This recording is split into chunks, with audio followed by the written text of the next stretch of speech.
All right, what's going on, everybody? Hope everyone's doing well out there. Happy Tuesday.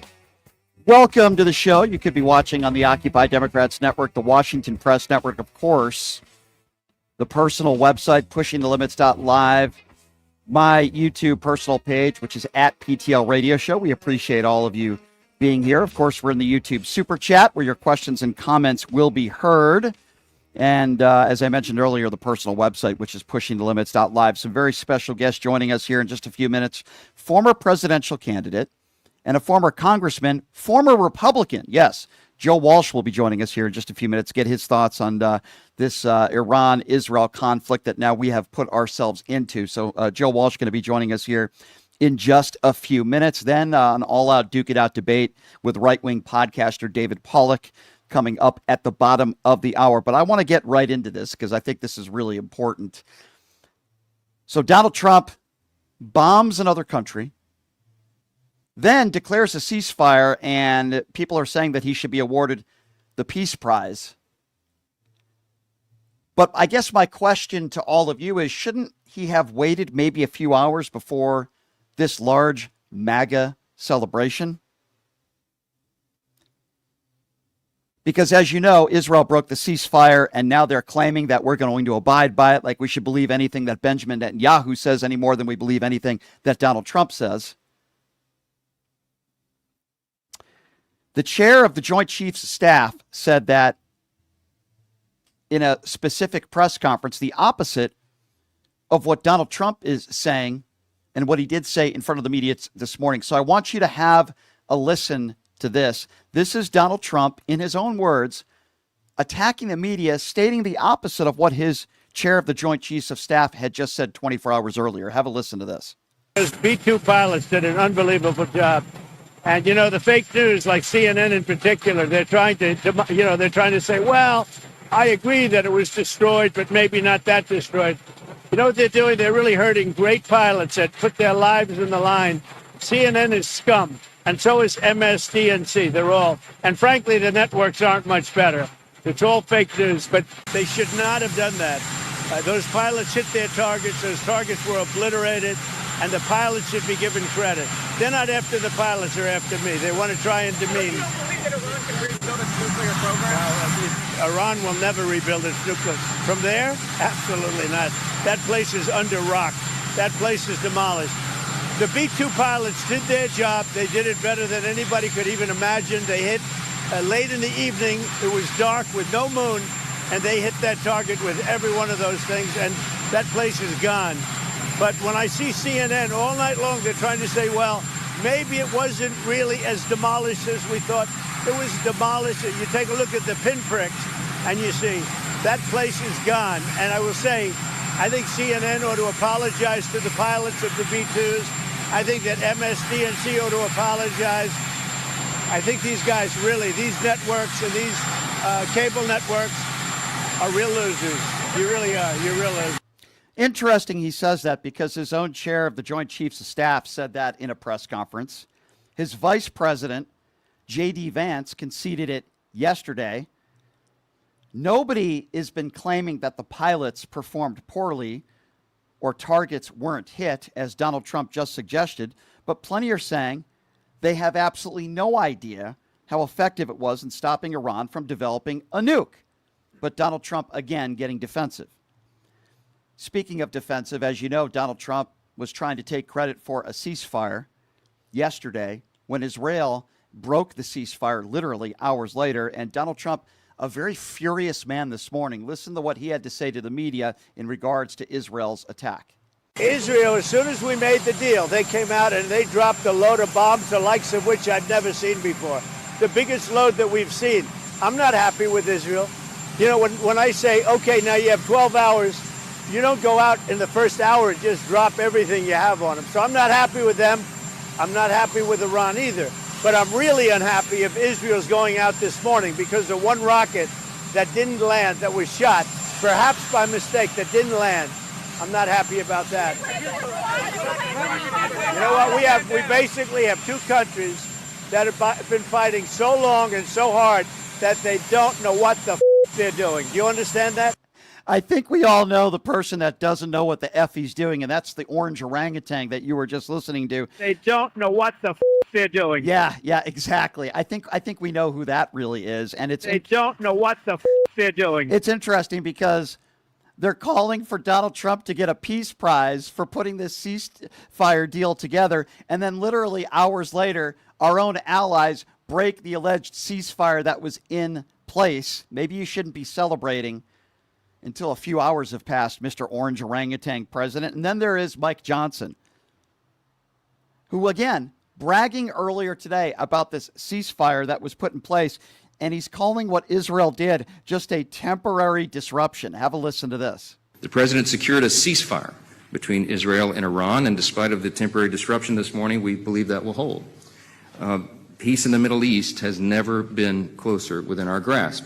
And that is something that we should all embrace and applaud. And we were heartened to see even people on the other side of the aisle, right-thinking, common-sense folks, say that this was the right move.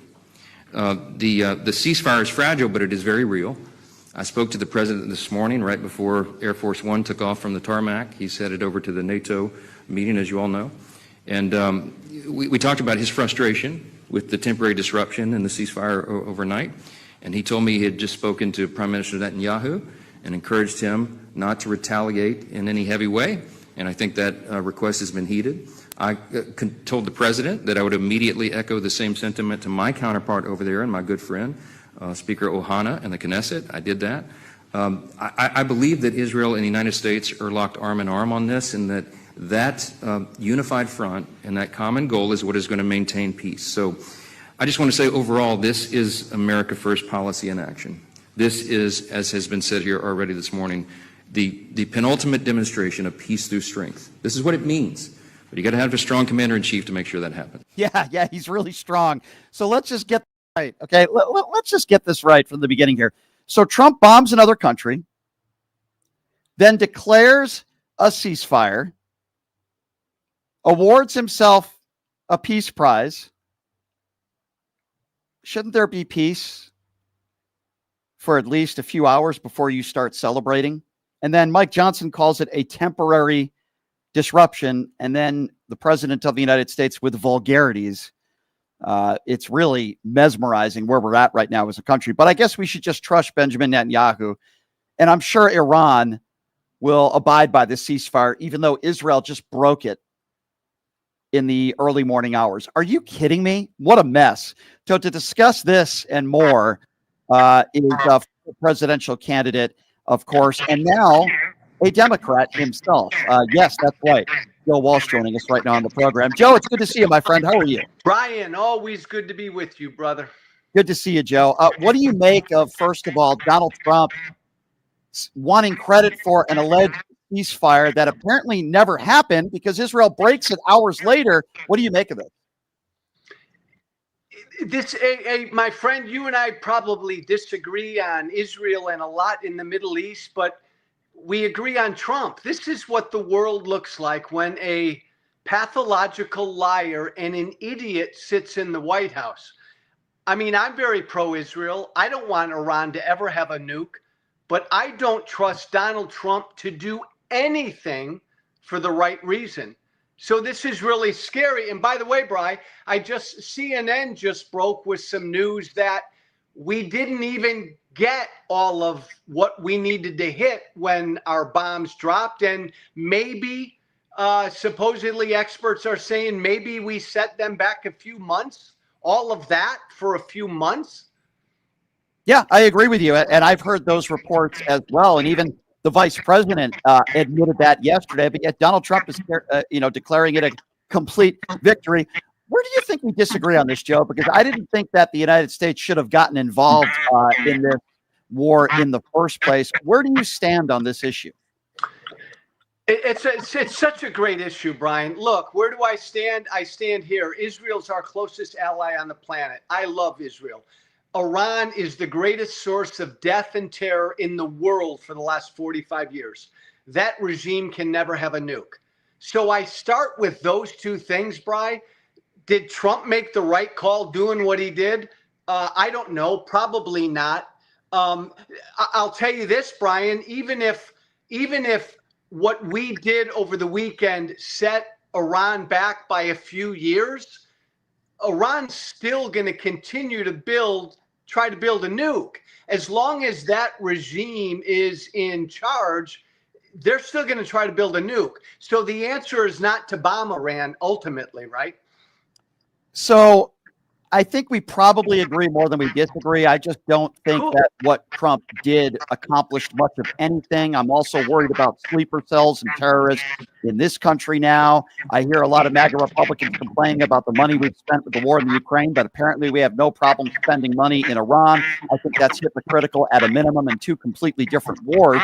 And the other thing I would say was, you remember this, Joe, under the days of George W. Bush, we were told weapons of mass destruction. We got faulty intelligence from Israel. Joe, why should we trust Israel's intelligence now? And I say, Brian, I say this as someone who's very pro-Israel. I'm not saying you should trust Israel's intelligence, because Israel has a goal here, and they want regime change, and they want to obliterate Iran's ability to have a nuke.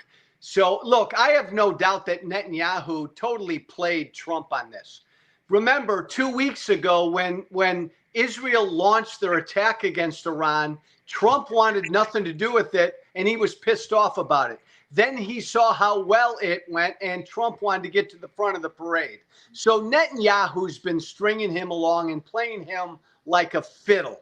And again, you and I know, Brian, the reason Trump ultimately decided to do what he did this weekend was because he watches Fox News and he saw how well Israel's attack was going. Where do you see this thing going from here? Do you think this is going to be a long and drawn-out war, or do you see this ending in the near future? What are you hearing from your friends that are in office, and what are they telling you? Here's what I think, Brian. Here's what's happened. 20 months ago, on October 7th, again, no matter what you think of Netanyahu, and 2 weeks after October 7th, I asked for Netanyahu to resign. But when October 7th happened, Israel said no more. We will no longer live next to neighbors who don't believe we have a right to exist. So Israel decimated Hamas, decimated Hezbollah. Syria took care of itself. And now Israel has tried their best to really weaken Iran. The Middle East has changed. The Middle East will never completely change until regimes like the regime in Iran, decide to join the peaceful, moderate Arab world. And that's going to take some doing. By the way, Brian, the Iranian people are great, great, great people. I wish they would rise up and overthrow this evil regime. Well, yeah, obviously I'm with you on that one, Joe. I mean, obviously this is a country that harbors terrorists. They are terrorists. I don't feel for their government. Obviously, there are good people in Iran that I feel for as well. The problem that I have, of many problems, is the fact that I don't think we should have, this is Israel's war, and I don't think we should have gotten involved in it. That's my personal opinion. Do you believe that Iran is right now a direct threat to the United States? Because I certainly don't. It's an interesting question, Brian. Again, going back to the last 45 years, their entire mission, Iran's, has been death to America, death to Israel. And over the course of the last 45 years, they've killed a few thousand Americans, not to mention how many Israelis. So they are our enemy. They want the great Satan, us, to be gone. We've got to acknowledge that, and we have to stand by Israel. Now, should America have gotten involved in this? I don't know, Brian, because it seemed to me like Israel was doing pretty well weakening Iran on their own. And I'm not a regime change guy. I don't want us in a war in the Middle East. My God, we've been down that road. Afghanistan, Libya, Iraq. I don't want any of that crap again. But it's a balance, because we do want to stand by Israel. Donald Trump ran on the fact that he would be a peaceful president and he would be a no new war president. He ran on that. Many MAGA Republicans voted for him because of that. I'm wondering where so many of those people are at now, when people like me were called a warmonger because I defend Ukraine. What do you make of that? Well, Trump lied, because Trump is anything and everything. Donald Trump doesn't give a flying you-know-what about anything but himself. So again, and let's put to bed, Brian, the fact once and for all that there's any philosophical or policy reason why his base supports him. He could be pro-choice, pro-life, doesn't matter. His people will support him. He could be pro-Putin, anti-Putin, doesn't matter. It's devotion to him. Oh my God, he's not going to get us involved in another war. They love him. Oh my God, he's going to bomb Iran. They love him. It's a cult. It's devotion to him. Trump knows that, which is why Trump knows he can get away with anything. Unfortunately, I think you're right, Joe. Inevitably, where do you think we're going to be at in 6 months from now and a year from now? Are we still going to be talking about this war? Yeah, Brian, again, I go back to this. This is really effing scary. Donald Trump is a pathological liar. He's an idiot. He's a madman, and he's a psychopath. Now, that's really dangerous because he occupies the most powerful office on the planet. Oh, by the way, Brian, he works for Putin. So who knows where this will go? I know you and I, no matter what we may disagree on when it comes to the Middle East, neither one of us can trust what he's going to do. This is going to be really, really scary, I think. I tend to agree with you, Joe. Always appreciate the time. Who do you got on your podcast? Can you share that with us? Who's coming up next? Hey, when are you going to come on my podcast? I would love to. Pierce Morgan invites me on every 2 weeks. I never get to do that. Joe Walsh. I'm sick of Pierce Morgan. I think I'm going on tomorrow. I got to get you on soon. I love you, brother. Love you too, Joe. Good to see you, my friend. You got a great podcast. You take it easy. There you go, everybody. Joe Walsh, former presidential candidate. Who knows whether he will run as president as a Democrat or not, but I certainly support anything he will do. I think Joe's a good man. We don't always agree on everything. But I do believe that this was a really bad decision by Donald Trump. I've said this from the beginning, and I say it again. I believe that Benjamin Netanyahu has played Donald Trump in a similar fashion to the way Vladimir Putin has played Donald Trump. I absolutely believe that this is going to cost us more American lives, certainly a lot of money, and the same people that had a problem with us defending Ukraine and spending money to defend Ukraine against an evil, murderous dictator in Vladimir Putin are the ones that seem to have no problem with us wasting money, in my personal opinion, with these attacks on Iran. And Donald Trump is lying when he says that members of the media are attacking the pilots who, attacked these targets. That's not true. I didn't hear any member of the media attacking any of the pilots' performance or claiming that targets weren't hit. What the media is reporting on is very similar to what the vice president conceded to, and what is absolutely similar to what the chair of the Joint Chiefs of Staff said, which is, we don't know what we got. We don't know that we've absolutely dismantled their ability for their nuclear weaponry. We have no idea.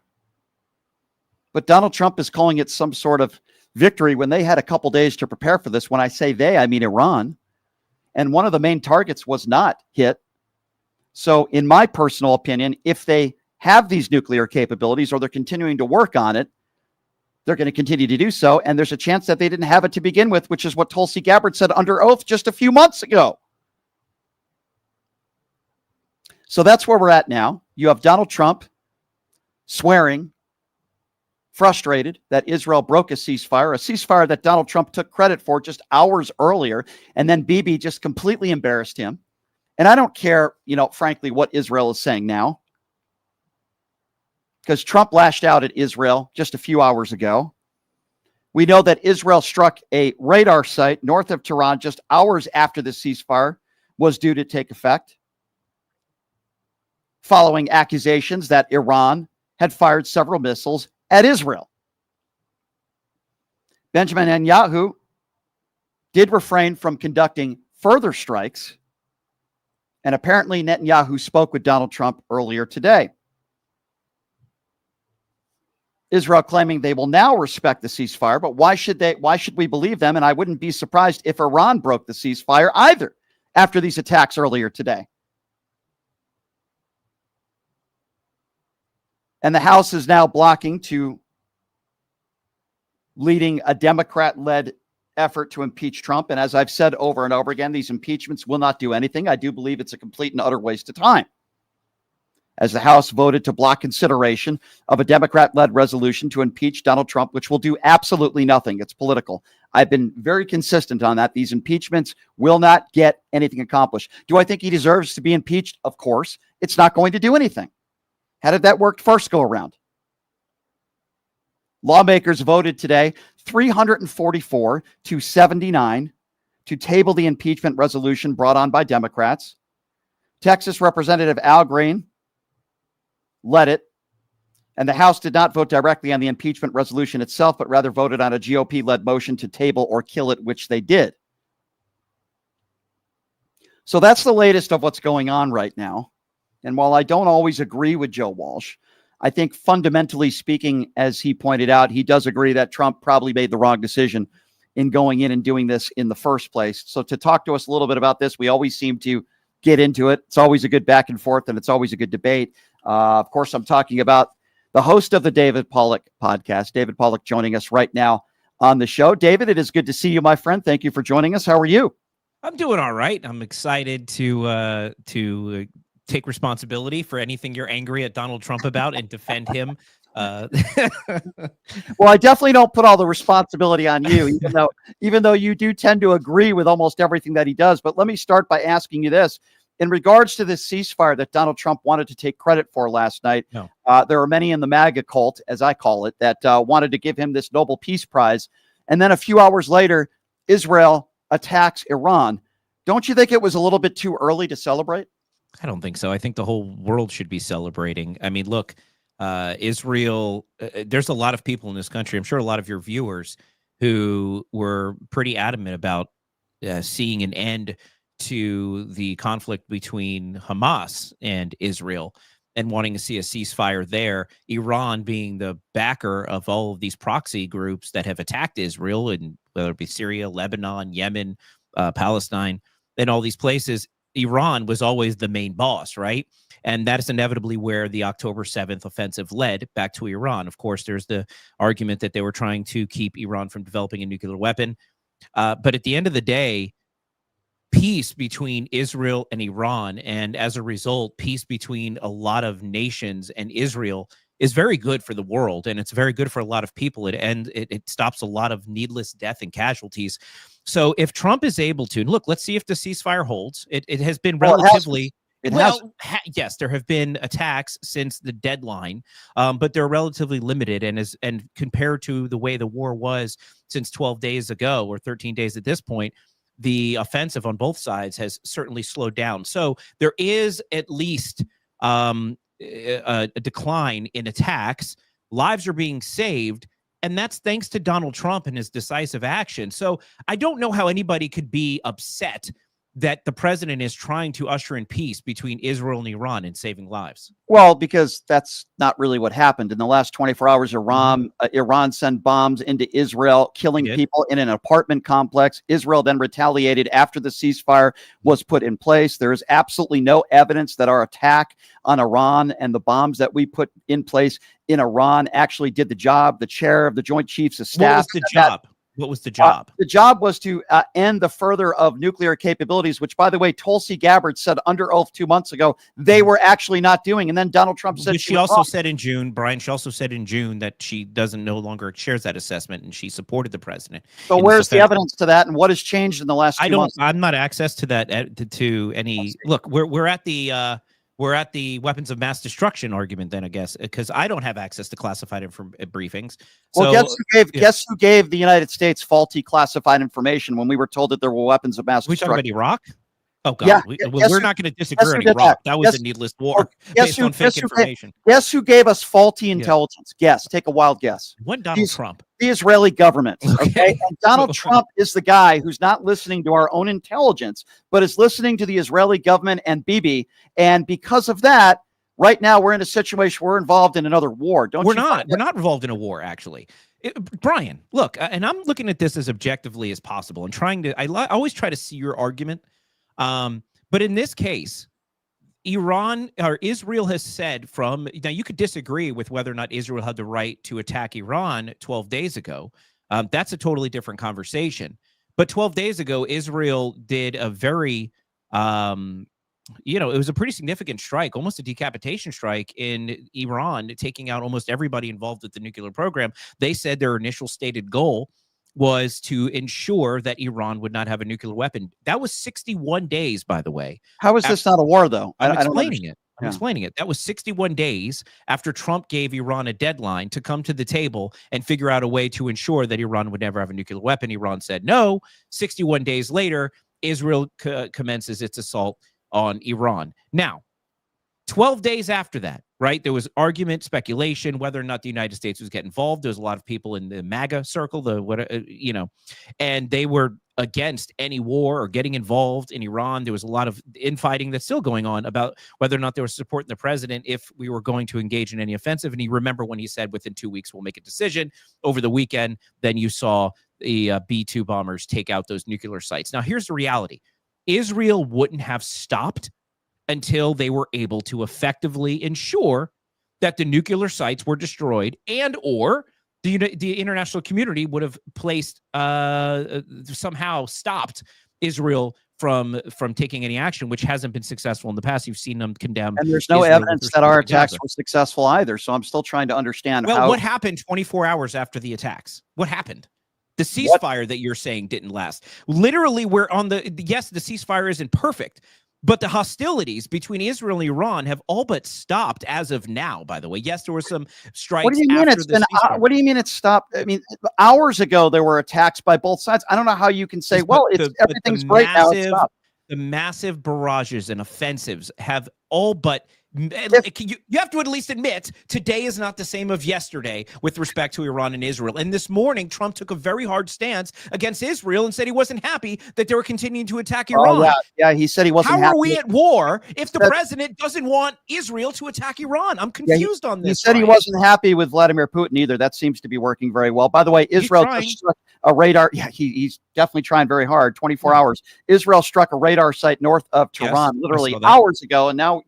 That was in response to the ballistic missile that Iran launched, and the president Donald Trump was the guy that was bragging about a ceasefire, and now he's swearing and putting out vulgarities in front of the media this morning. He was pissed off, Brian, and you understand this because you get angry.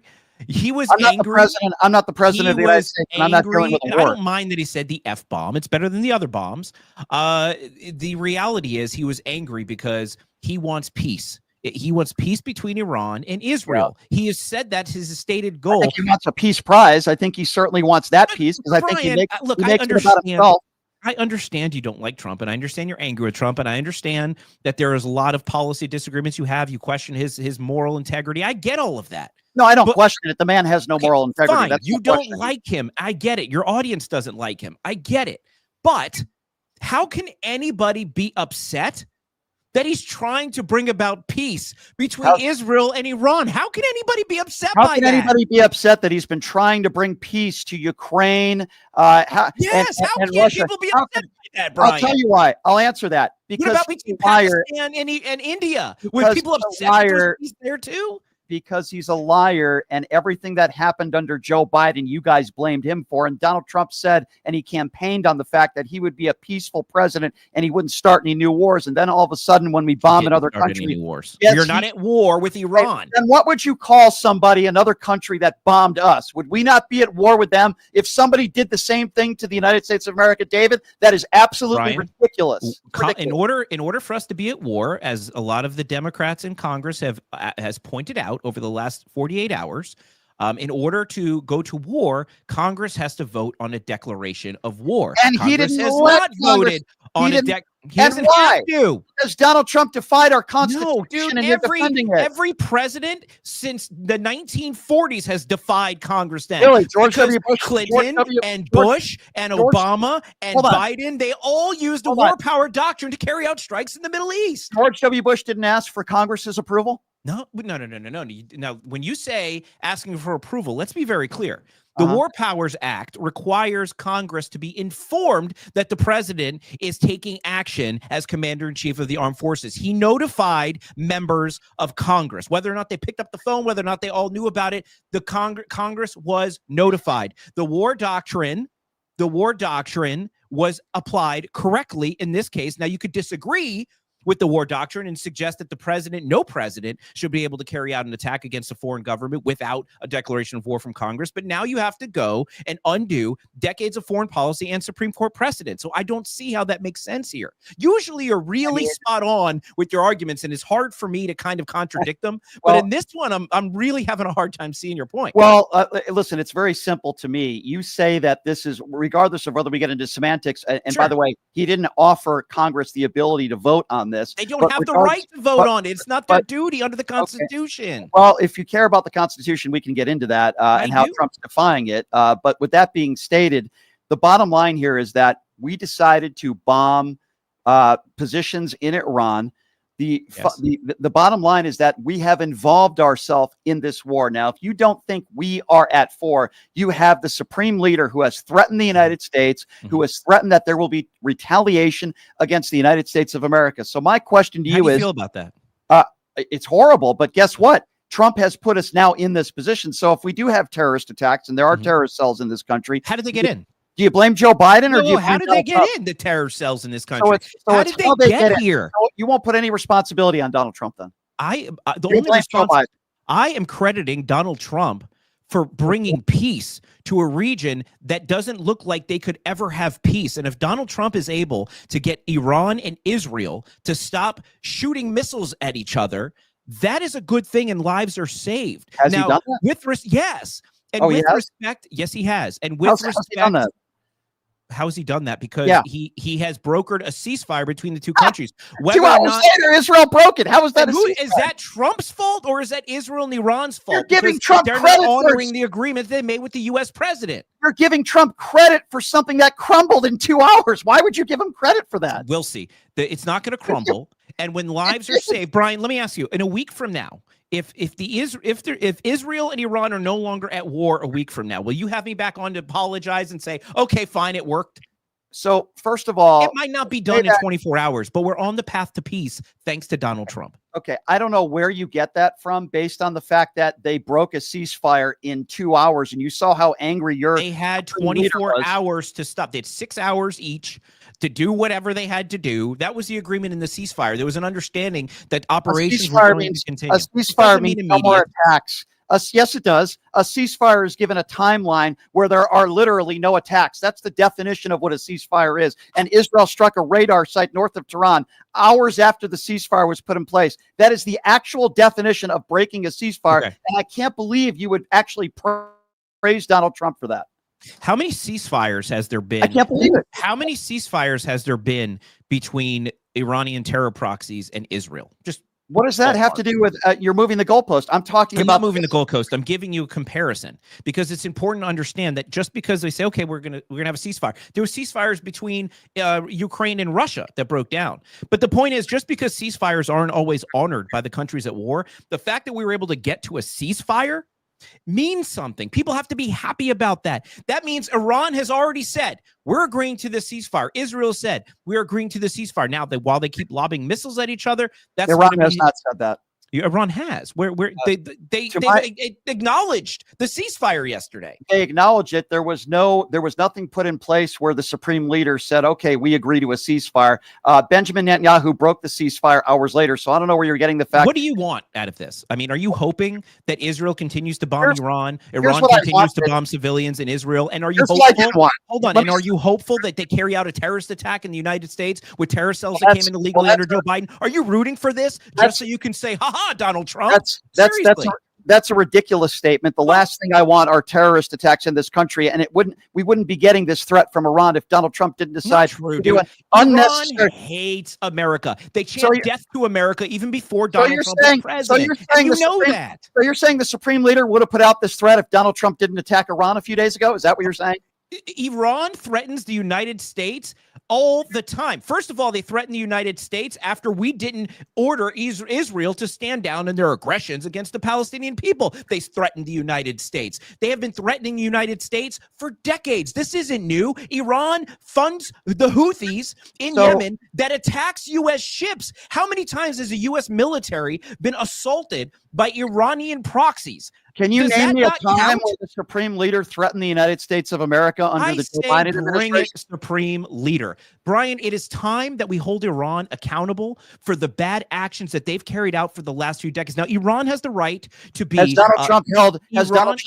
Donald Trump held Vladimir Putin accountable, or has he called Zelensky a dictator? Has he held Russia accountable? Has he held North Korea accountable? As you know, yes, he has.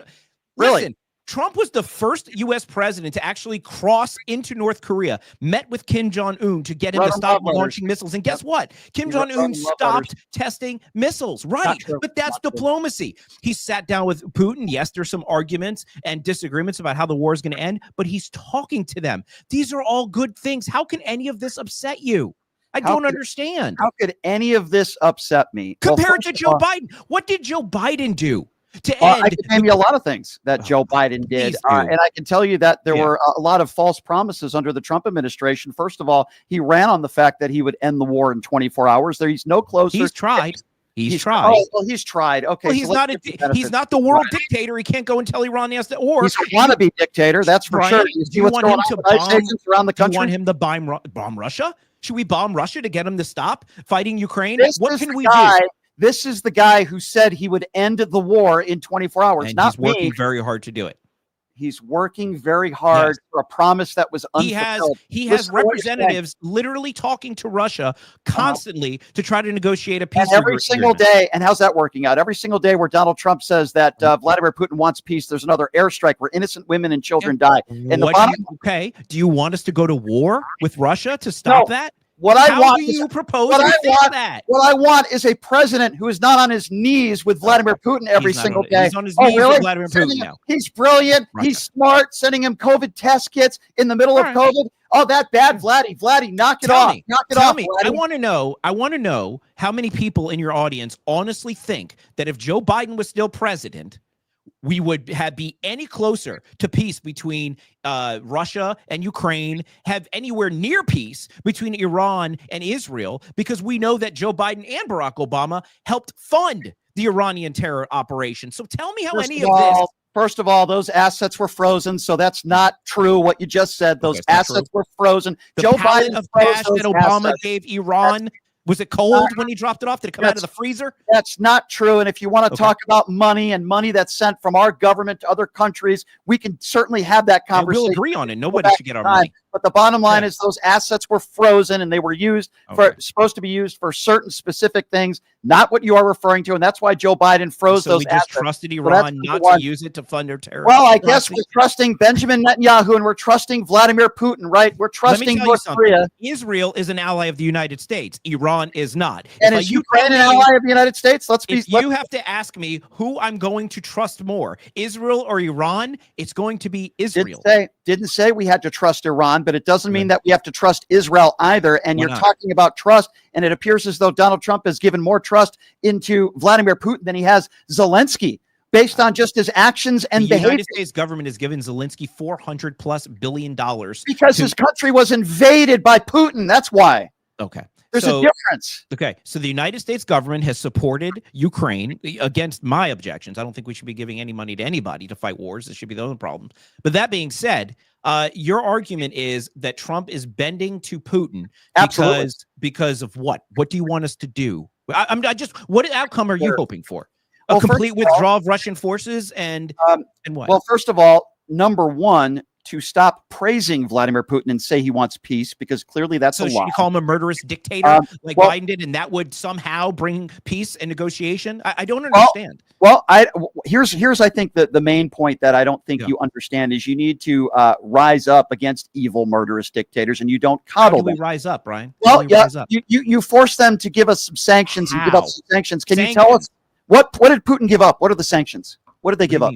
What did they give up? I'm what is Russia giving up in this war? What have they said at the table? Ukraine has made offers, and they wanted to sign a ceasefire. Can you tell us what Russia is willing to give up? What has the great negotiator negotiated with Vladimir Putin to this point since day one, when he said the war would be over in 24 hours? Can you name me one thing?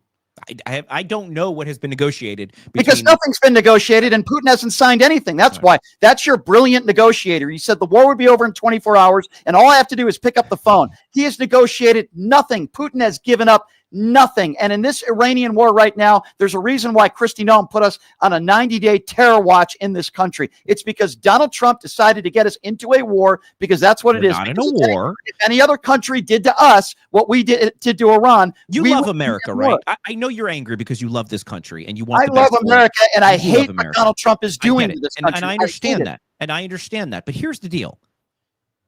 The terrorist cells that are supposedly in this country that came across an open border while Joe Biden was president. We don't know that. Well, they didn't get here under Donald Trump. We have literally nobody was released into the country last month under Donald Trump. It is true. How many people were put in the country when Donald Trump first go around his first 4 years? How do you know whether cells are in this country under Trump? Maybe they've been here for 50 years. The point is, no, Trump was in office 5 years ago. What are you Trump talking about? opened the borders to all the Iranian terror cells. Didn't say that. You're making a gross assumption. No, I'm going to say let's just use that for the sake of argument. If there are terror cells here in the United States from Iran, right?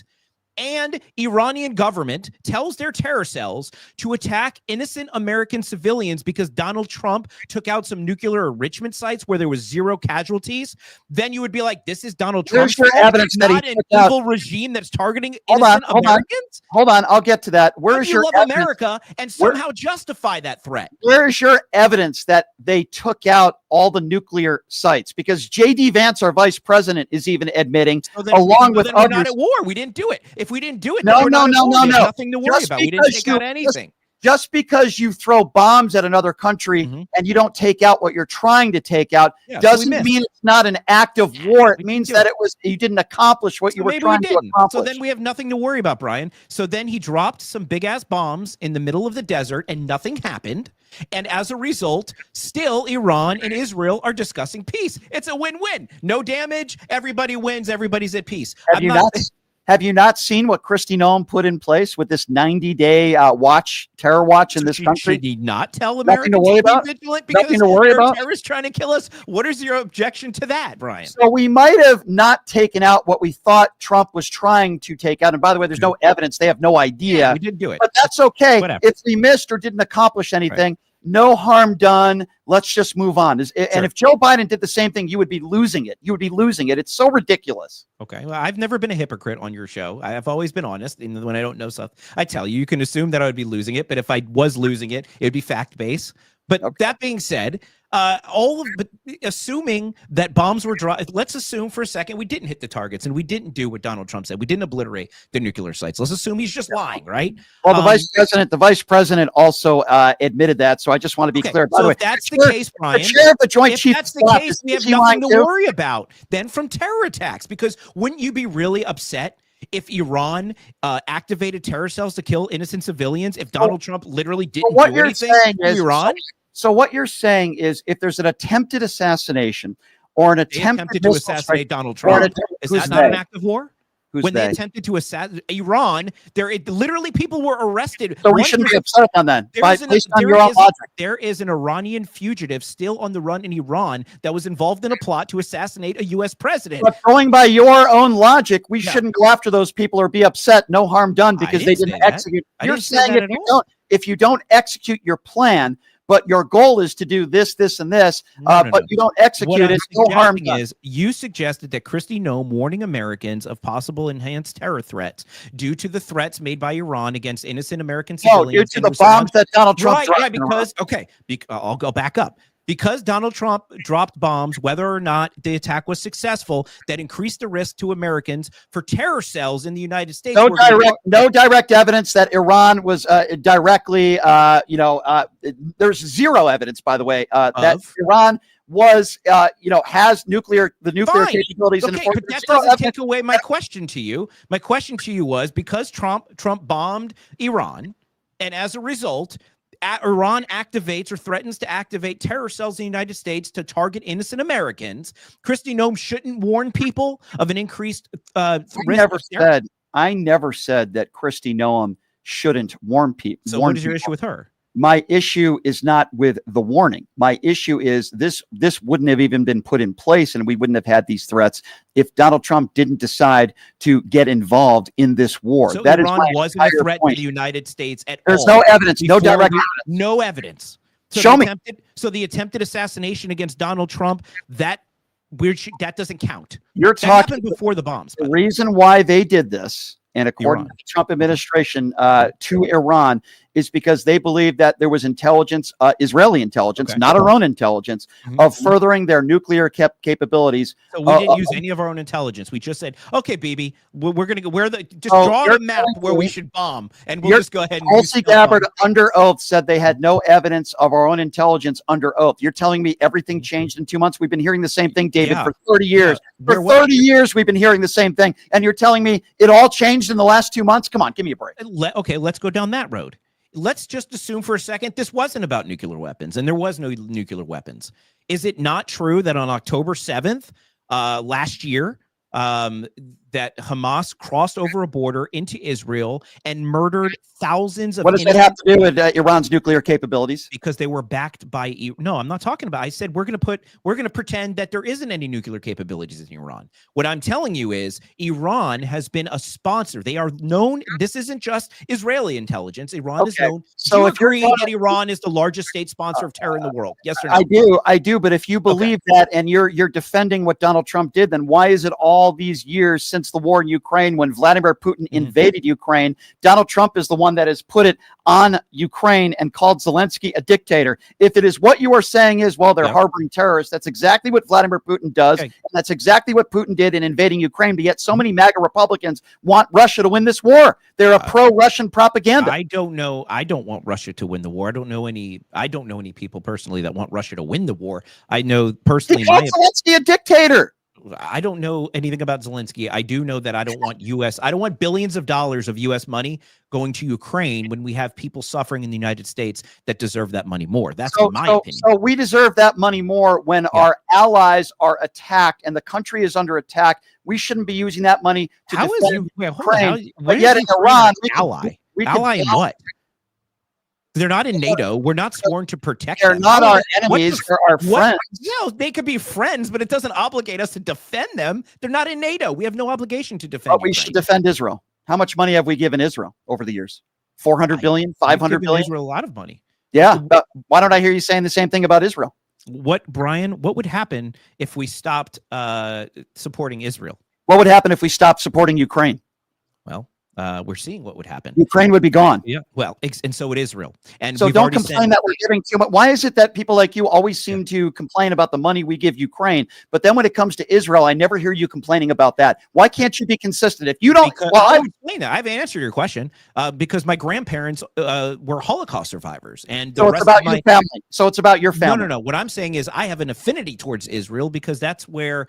So if it's personal to your family, it's okay. Do you realize how selfish that sounds? No, you didn't let me finish my thought. What I'm telling you, Brian, is Israel was created to be a safe place in a world that is increasingly becoming anti-Semitic, and we have to defend that place because if not for defending Israel, the Jews wouldn't have a place to go.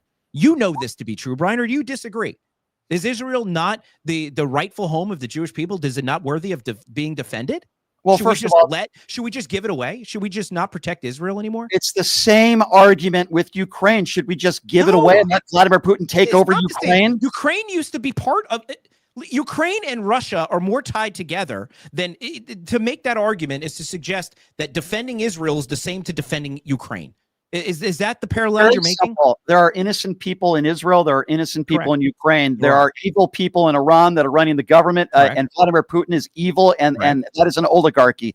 They Correct. are both identical in the sense that they have no regard for human life. Vladimir Putin wants to take over Ukraine. Okay. Iran wants to conquer Israel. They share two in the hand the same. If you have a problem with the money that we are using to defend Ukraine, then you should also have the same problem. Listen, David, regardless of what you say about your family, I understand it might be personal to you, but that can't change policy. If you have a problem with the money that we're sending to Ukraine that was invaded, then you should have the same problem with the money that we are using, the $400 or $500 billion that Israel owes us. Be consistent with your argument. That's all I'm asking. Whether we agree or disagree is one thing, but you can't be inconsistent and say, give them $500 billion, Israel, but Ukraine, you're on your own. You can't do that, David. That's not right. Well, that's my opinion. Now, the United States government has not enacted policy consistent with my opinion. We've given $500 billion to Ukraine in the defense of Russia, and Trump is actively trying to negotiate peace between Russia and Ukraine. And when that finally happens,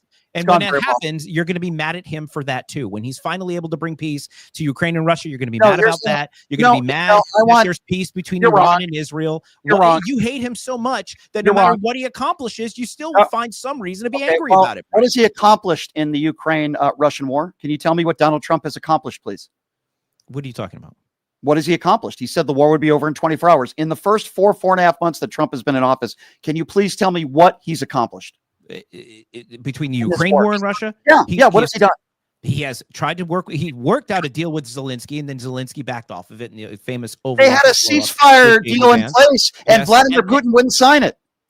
Then they negotiated a ceasefire several times, which Vladimir Putin never abided by. There was a deal that was struck with Ukraine. We have raw earth. We negotiated the largest raw minerals deal with Ukraine, and we're also working with them to innovate on business, and we're building American interests in Ukraine. What do you think that's there for? Yes, the war is no better off now than it was on day one since Donald Trump took office, and I don't understand what you want to give him credit for. The guy promised he would end the war in 24 hours, and you can't admit he's failed. Fine. And that doesn't because he didn't end the war in 24 hours. He's failed. Fine. He's done nothing since he's day one in office. He's done nothing. He hasn't sent. What has he done to talk to Russia and Ukraine almost every single day? And how's that worked out? It's ongoing, Brian. It's ongoing. Oh, it's ongoing. Okay, it's ongoing. Okay, well, that's another word for saying nothing has been done yet. Nothing has been just because people are talking. Okay, so what is he doing then? If he's doing nothing, do you think this is all a ruse? I'll tell you what. Golfing, hanging out in the White House, and not doing anything. I'll tell you what. Vladimir Putin. Well, yeah, he does play a lot of golf. He does play a lot of golf, but I will say this. Vladimir Putin has played Donald Trump in the same aspect that Benjamin Netanyahu has played Donald Trump. Netanyahu wanted us to be a part of this war. Bibi got what he wanted. Vladimir Putin has played Donald Trump. Trump has been more aggressive on Zelensky and Ukraine than Russia. Russia has given up nothing. And in the end, I think Russia is going to own land that they never had to begin with. And that's probably going to be the outcome, actually. And Donald Trump continues to coddle evil, murderous dictators. And the notion that because I criticize Donald Trump and I speak truth to power or give you facts that the bottom line is that the war is still going on in Ukraine. It's not any closer to a deal. And somehow that means that I don't want peace there is ridiculous. Let me tell you something. I don't want innocent people to die anywhere. It could be Gaza, Israel, Iran. I don't want innocent people to die in Ukraine. But what I really don't want is this to come to the United States of America and us getting involved in a war in the Middle East. We know this has been going on for 30 years where we've heard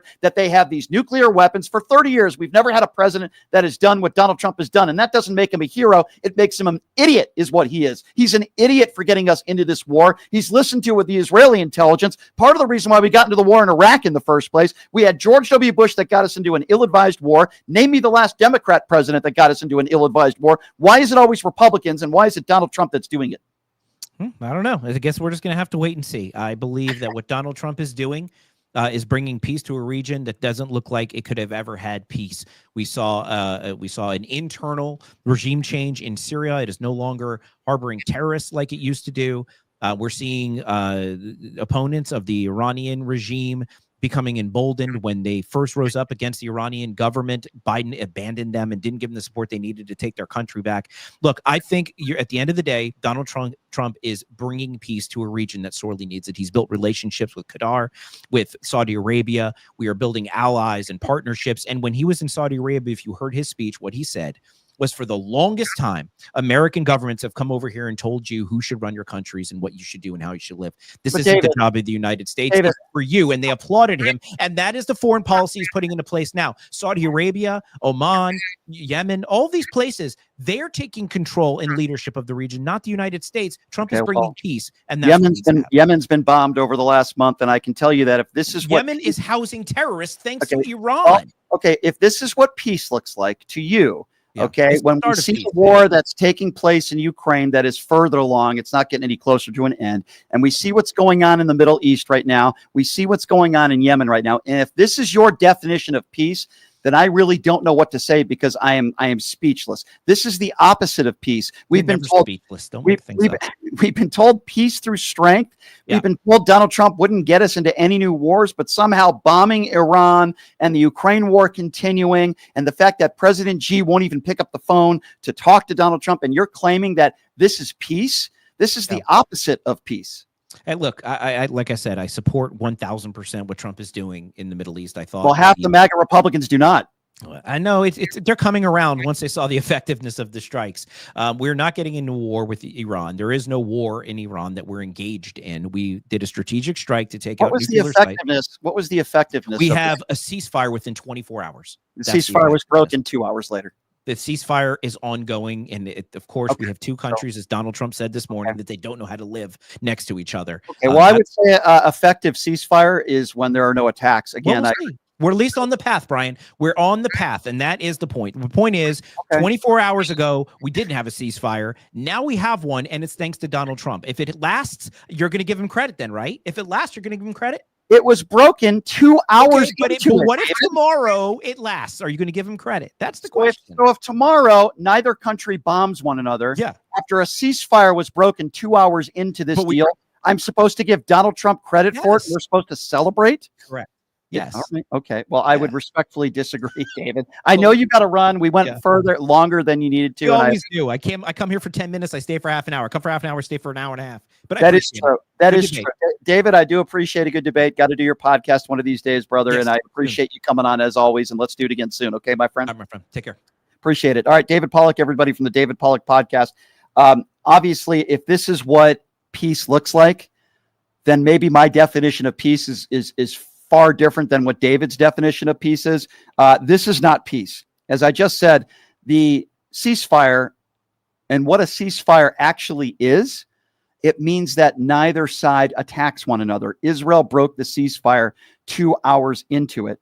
I think the point that I really want to make, and there's many points to make in this interview, but one that I felt was interesting was David talked about his family, which I can appreciate. And, in Israel, being Jewish, but that should be irrelevant to foreign policy. While I respect his family and his stories, that shouldn't mean that you're okay funding one war and not another one. He's not okay with funding Ukraine, but he's okay with funding Israel. That is extremely inconsistent, and personal stories should have no bearing over the conversation. So I think I got him on that one. I thought that was extremely unfair and not a good faith argument. And then he's making the case that we should be congratulating Donald Trump for the ceasefire deal that was broken 2 hours into it. Donald Trump was bragging about how he should be getting a Nobel Peace Prize, the same award that Barack Obama got. And he was celebrating before we were even a few hours into the alleged ceasefire that was broken by Israel. You don't think Iran is going to come back? It's ridiculous. Here's what we're going to do. We are going to take a quick break. And when we come back, we're going to take your phone calls. I know there's a lot of people waiting on hold. There's a lot of people that want to chime in. We're also going to go to the YouTube Super Chat. There's a lot of people that want their voices heard on the YouTube Super Chat. Guess what? You're going to get it when we come back. I'm going to read you all the YouTube Super Chats when we come back. We're going to take your phone calls at 702-221-7283. Again, that number, if you want to be a part of the conversation, 702-221-7283. We will be back in 90 seconds. You are listening to Pushing the Limits right here on KSHP. Hey, everybody. Are you struggling to find a pizza place that reminds you of Brooklyn? That true blue New York style pie? Well, worry no more. Alone Stallone's Italian Eatery Pizza is a knockout. We're located at 467 East Silverado Ranch Boulevard, just off of Premier Road, half a mile east of South Point Casino, just minutes from the Las Vegas Strip. Come by and grab a slice of pie. Plus, check out our Brooklyn-inspired Italian cuisine. Our sandwiches are super. Hero, that is. Because why be a sub when you can be a hero? Stallone's Italian Eatery is here to serve you phenomenal food, Vegas. Forget about it. You are way too smart, way too talented, way too good to be where you are. You are meant to be making way more money, feel way hotter in your body, and having way more fun. Hi, I'm Nicole Mitchell, and I'm a life coach. I help you get hotter and richer. If that is what you're looking for, you can find me at NicoleMitchell.com. My name, Nicole, is with a K, NicoleMitchell.com. You can reach out to me on my website or on Instagram, and I will be happy to be in touch and figure out what you're looking for and how I can support you in getting there. Have you ever dreamed of having your own radio show or a podcast, but just didn't think it was possible? Well, dreams can come true. Radio U. Radio U is a 5-day course that'll teach you how to acquire your dream show. We'll teach you how to host, how to write commercial, how to interview, how to market, how to write a contract, and most importantly, how to monetize your dream radio show. You'll learn from some of the best in the business with over 75 years in broadcast experience. You'll learn from people like me. And the best part? Every single student will be live on the radio as part of the class. Plus, one student from each class will get their very own radio show. You'll be live on the air right here in Las Vegas. Radio U. The 5-day course is being offered at $699. For more information, give Radio U a call. 702-763-5024. That's 702-763-5024. Or check them out at RadioYOU101.com.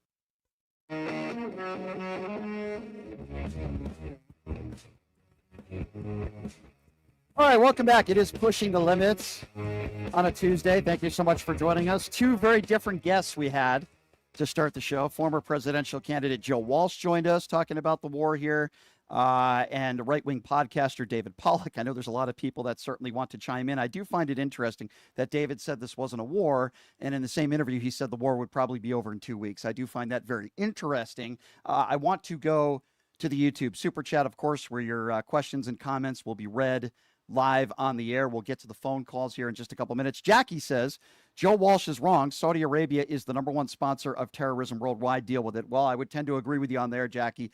Certainly we could agree that Iran certainly sponsors terror as well. Reaver says, if impeachment won't remove Trump from office, then what will?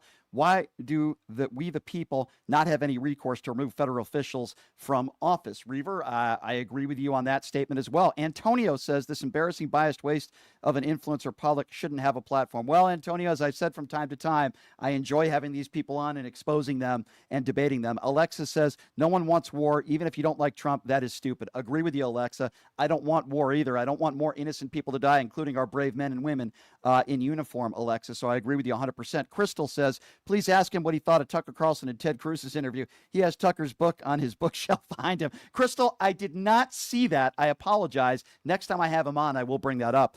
Erenuga says, Ukraine was copied by the Bolsheviks, a.k.a. Moscow, Russia, for years, and there was genocide of Ukrainians in place. Now the aggressor is trying to repeat the history. What is the difference? Could not agree with you more on that one. If you don't support Ukraine and in that war, then you can't support Israel. That's my personal opinion. I've been very consistent on that. Tony says, I'm going to call Trump ceasefire Operation Stormy because it lasted 2 minutes. Tony, I disagree with you. I think that would last about 14 seconds. You're giving him way too much credit, Tony. Operation Stormy. I think that's a good one, Tony. And I certainly appreciate your support of the show. Glenn says, Brian, love your energy, your passion, and your commitment to the truth. I could never debate people like this buffoon. Keep up the great work. You got it, Glenn. As long as there's people like you out there supporting what we do, I will absolutely continue doing what I'm doing. Thank you, everybody, for your support in the YouTube Super Chat. We'll continue to take donations there. 702-221-7283 is the number to call. Let's go to Mark first, who joins us on PTL. Mark, what's going on? Hey, Brian, how are you? Hey, good. I just wanted to mention a few things about Pollock. Yes, sir. He had mentioned about terrorist zones. When did they come in? Did they come in with Biden? Terrorist cells have been in this country for decades. Mm-hmm. They sometimes wait 5, 10, 15 years before they're called upon. And to mention that terrorist cells come across the border from Mexico is absurd. Mm-hmm. Middle East terrorists do not come across a Mexican border. Let me add something to that. One more thing. He also mentioned that there was no war declared, which is true because Trump did not go through Congress. But to tell you the truth, Trump does not need congressional authority to bomb a country, but he is required to inform Congress 48 hours prior to bombing the country. Correct. That is true. I will also add, and I find this to be very interesting, that all of these MAGA Republicans that were anti-war and Donald Trump's going to be a war-free president, all of a sudden now are pro-war. I've made that statement, on social media before, and what we are learning, and we also have some breaking news, and this is what I was talking about earlier when it comes to these strikes, is multiple sources are saying with direct knowledge to the situation that Iran's enriched uranium stockpile was largely moved before the U.S. strikes. This is also according to the New York Times. That's the point that I was trying to make, where Donald Trump keeps making the case that this was, an attack and it was executed perfectly. And yet the vice president and others in Trump's administration are not guaranteeing that. This was all for nothing. 702-22. Thank you for the call, Mark. 702-221-7283. Let's go to Steve. Steve is next up on PTL. What's up, Steve? Hello, thanks for taking my call. Sure. I've called in the past about 5 or 6 times and listened to you a lot, except the last, I'd say 3, 4, 5 weeks, I have not, just because politics and Trump, it's so toxic. And, it's just one of those, and like I go back and I look at, and I'm starting to follow politics again, and I'm like, I can't believe this. This is a man. I wouldn't even call him a president. I would call him an embarrassment, and I can't believe that he won this past election.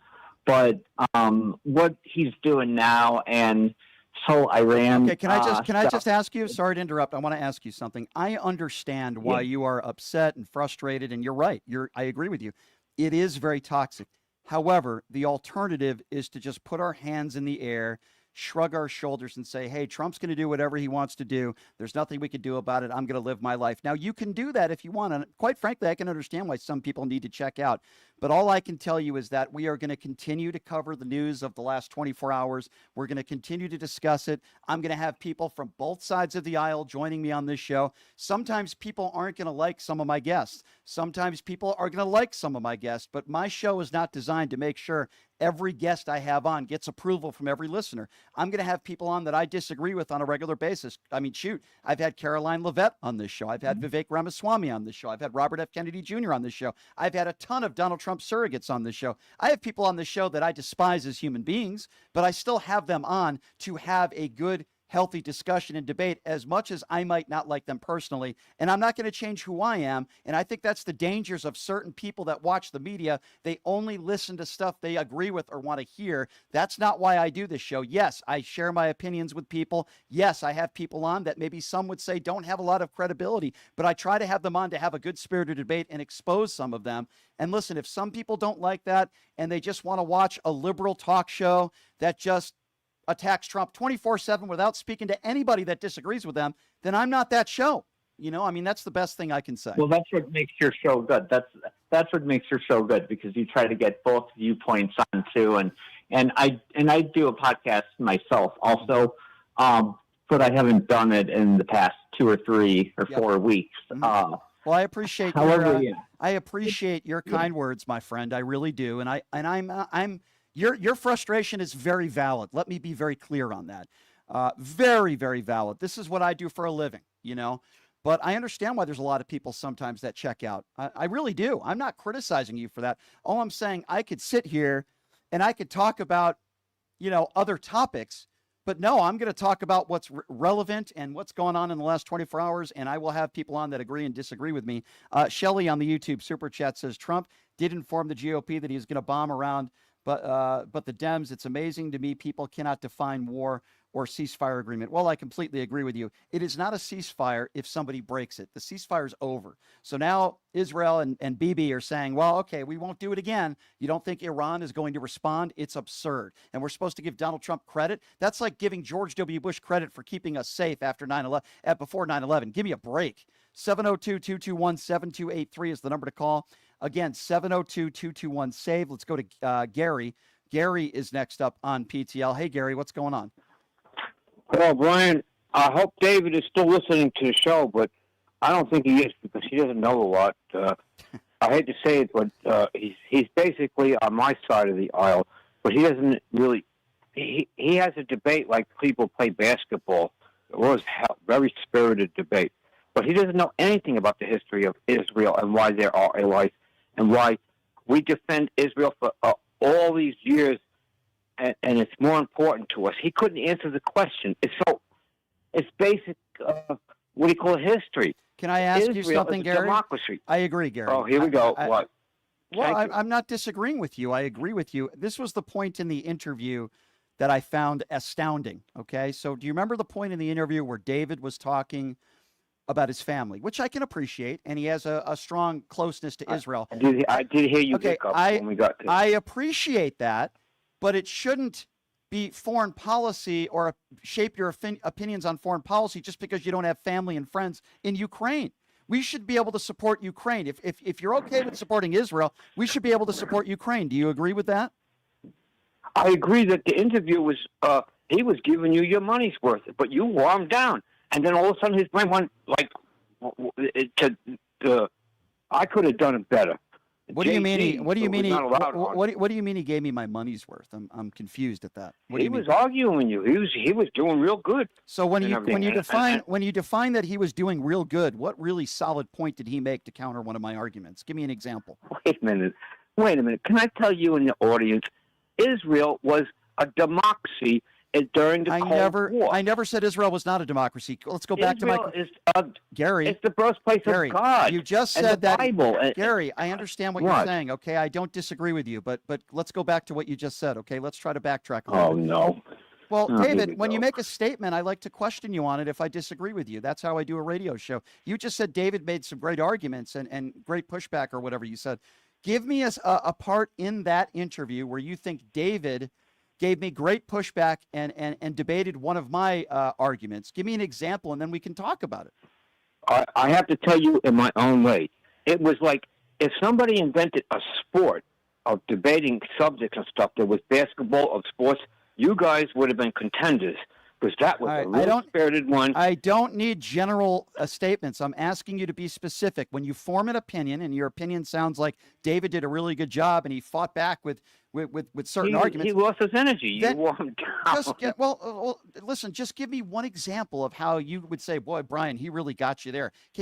Am I not being reasonable here? When you make an opinion, Gary, give me an example. That's all I'm asking. I'm asking you a very reasonable question. Give me an example. That's all. Listen, for a guy whose spiritual leader was Howard Stern, you do pretty good for yourself. Now, you're talking to a guy that's on his second cut down the middle of high life, no more of these hurricanes. Okay. I'm doing Gary, best I can. Gary, you're not going to give me an example.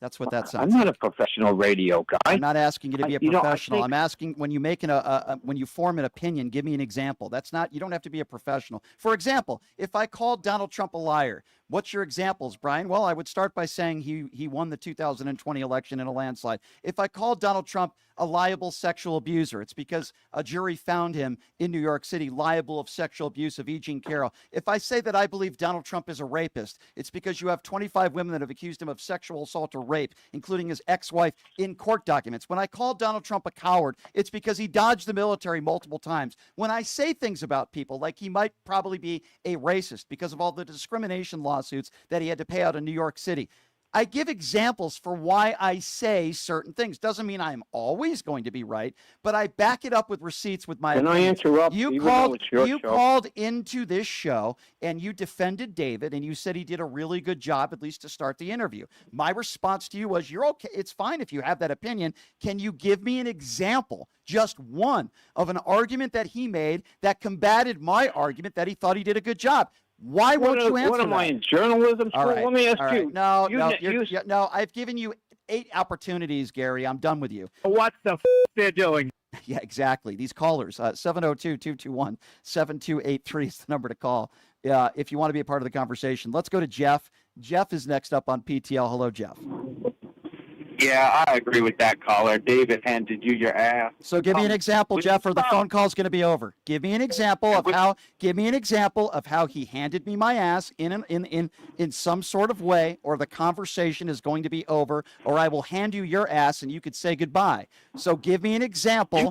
You can never hand me my ass, boy. Have a nice day, idiot. 702-221-7283 is the number to call. Let's go to Frank. Frank is next up on PTL. Hey, Frank, what's going on? How are you doing there, Brian? Hey, what's up, Frank? I don't know. You asked me a question. I don't know. So I don't know about that. That's all you kept on saying in your interview. Very little information. That's all he says. I don't know. I don't know about that. Then what do you know? Well, You we know, are David, learning what do now. We are learning now through multiple sources, including the New York Times, that these U.S. airstrikes didn't stop Iran from enriching uranium. There is zero evidence to prove that. J.D. Vance is even being forced to admit that, including members of other Donald Trump's administration, including the chair of the Joint Chiefs of Staffs. We got to get on a better phone line, my man, because it's really hard to hear you, but I appreciate your call. But yet, we're supposed to congratulate Donald Trump, which what looks like was a failed attack on Iran, a failed ceasefire deal that Donald Trump bragged about putting together, and we're supposed to be praising Donald Trump for peace? The Atomic Energy Organization is saying that Iran planned ahead to make sure their nuclear program was not interrupted. That is according to the Atomic Energy Organization, which is not political, by the way. Donald Trump got played once again.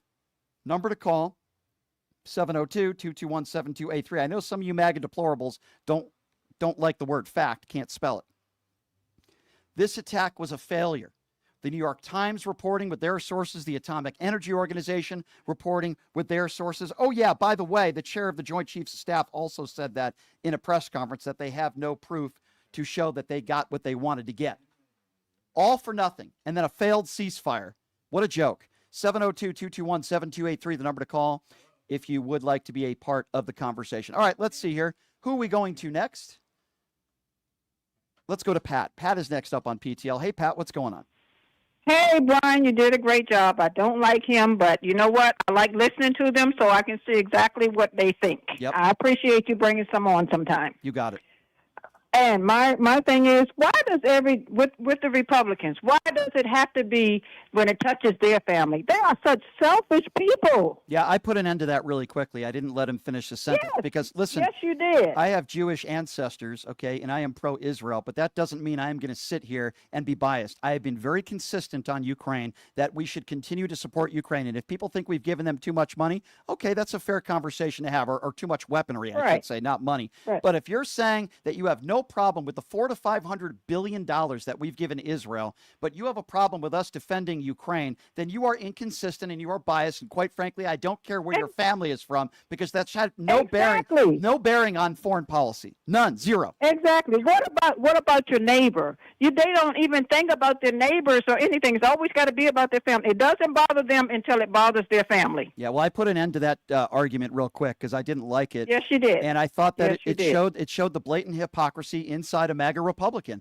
Well, I have family from Israel, so it's okay if we defend Israel, but we can't defend Ukraine because I don't have any family or friends that live in the Ukraine. What a selfish way of going about this. Thank you. That's what they all say. Well, I got family here. Well, my family here. If it doesn't touch their family, then they don't care. I could go to the Cheneys on this one, and I'm going to go to Dick Cheney and Liz Cheney. They were very anti-gay marriage and very anti-LGBT community until they found out that a member of their family was gay, and then all of a sudden they changed their mind. Now, I'm glad they changed their mind, but that doesn't make it right. It makes you a hypocrite, and it makes you have no credibility. And I'll say this again. Anybody out there that wants Russia to win, because we know the pro-propaganda networks like Fox News and OAN and Newsmax, they're not rooting for Ukraine. Anybody who doesn't think that we should continue to support Ukraine in this war, or have called people like me warmongers because I support Ukraine, but then all of a sudden when we attack Iran, unsuccessful attack, by the way, and we're in war with Iran, that's totally okay. We can give Bibi all the money he needs, but Ukraine, oh no, it's the epitome of hypocrisy. I don't understand these people that nothing affects them until it hits their family. I do not get that. It's like when we call somebody a racist, as my producer pointed out to me, and he's right, and then they say they talk about their one black friend. That's really what this argument is. It's ridiculous. Exactly. Yeah, exactly. I appreciate not you. Until it comes to my family or friends. There you go. I appreciate your call, my dear. You're absolutely right. Thank you so much for your phone call. Shelley says, Brian, I don't know for sure, but can you answer this, that Iran sent their uranium to Russia? I don't know that for sure, Shelley. What I can tell you is Russia certainly is in the back pocket of Iran, more so than Vladimir Putin is a partner to the United States of America. We are learning through the New York Times and other organizations that Iran had a couple days, had warning, and that this was an unsuccessful attack. There is no evidence to the contrary. 702-221-7283 is the number to call. Let's go to Paul, who's calling from the UK. What's going on, Paul? Hi there, Brian. Thanks for taking the call. Sure. I think I find very interesting about articulate and passionate callers like David who support Trump. They can answer questions, they can argue points about policy for sure. What they can never defend, and is never asked, I don't think asked properly, is how they can support a man who is morally vile and guides his life and the decisions he makes over 350 million other lives through a morally corrupt compass. Yeah. It doesn't make any sense. The president should be the leading light in the country. He should be the one that little kids should look up to and say, I want to be like that guy. Like Obama. I want to be like that guy. Not somebody you have to switch off when the kids walk in. Yeah. And these people can never articulate. Yeah, sure, he's right on policy twice a day because so's the clock. Mm-hmm. But he's a pig in the White House who is guiding his decisions based on what suits him. How can this be okay with anybody who's got a modicum of intelligence and decency? So I agree with you. And last I checked, the last president that got us into an ill-advised war was George W. Bush. And it's easy how Republicans forget about that. Joe Biden did not get us in an ill-advised war. Barack Obama did not get us in an ill-advised war. They can say whatever they want. Donald Trump ran on he would be a peace president, and he would bring peace to the Middle East. We were told that he would end the war in 24 hours in Ukraine. He's failed on every single campaign promise except for, I'm going to pardon all January 6th insurrectionists. He certainly did that, and he pardoned people that were convicted of seditious conspiracy and those who beat police officers. And he certainly is deporting everybody. He's got ICE agents, alleged ICE agents, by the way, because some of these people are wearing their masks over their faces and not identifying themselves and arresting people in front of Home Depot. I read the story of a man who had three sons who served in the U.S. military, and he was deported. I mean, is this the America that we want? Yes. Just a quick point, just backtracking to what you just said there. He said that he's trying to end the war.